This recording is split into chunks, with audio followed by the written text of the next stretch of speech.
pretty easy, not too bad. I mean, if you've done a brake job before, you can honestly really do this yourself.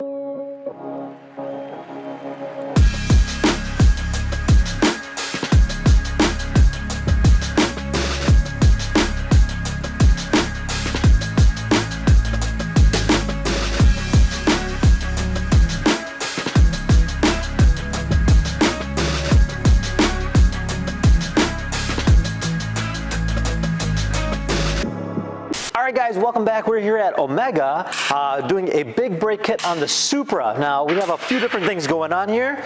You want to go ahead and explain it? Yeah, so right here we got the big brake kit adapters for the front. So these basically just bolt onto the stock spindles, and then you can put on the big brake kits. Which is this guy right over here. Now these are, what, 8 pistons from my understanding? Or Yeah, these are 8 pistons. Nice. So they're pretty beefy. Yeah, then we got these, the big rotors over here, my bad. We got the fresh rotors right here. Sweet. Very now, nice. From my understanding for the rears, we actually went with the CTS-V rear brakes.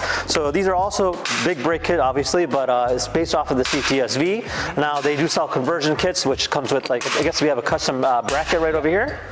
Other than that, I mean, it looks pretty straightforward. I got some stock tech brake lines. Stainless steel brake lines. Also came with hardware for the big brake kit adapters. Came with a little bit of thread locker. Yeah, that's pretty much it. You want to just get into it? Let's do it.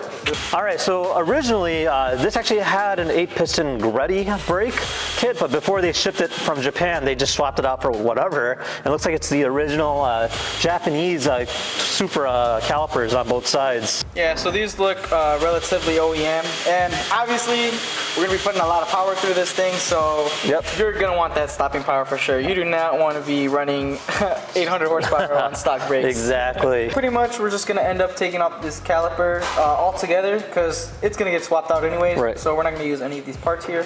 Just gonna take the caliper off, take the stock rotor off, and then basically just change the line, and yeah. That's pretty much it. Yeah, and then looking at the rears, pretty much same business.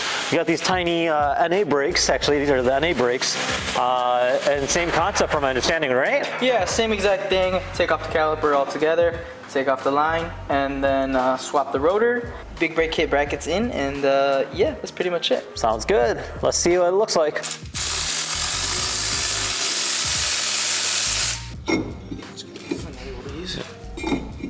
Stock stuff is out. All right, so our big brake kits are finally installed. Josh, you kind of want to walk it through? Yeah, so basically we already got the mounts all bolted up. Put a little bit of thread locker in it just to make sure that everything's nice and safe. But yeah, this is pretty easy, not too bad. I mean, if you've done a brake job before, you can honestly really do this yourself. But yeah, we already got the stainless steel line routed up in the stock factory location, so yeah, that's basically about it. Yeah, no, these are actually pretty hefty looking brakes, and we went with the CTS-V rears, and I have to say, it should be great to see how this kind of handles. Now, as you know, with big power, you need to have big braking power, and this is a great way to go, so yeah. Yeah, especially bumping up those numbers, you really do not want to get into a situation where you can't stop, dude. That's really scary. Exactly. Well, with that said, we'll see you guys in the next episode. Take care. Bye.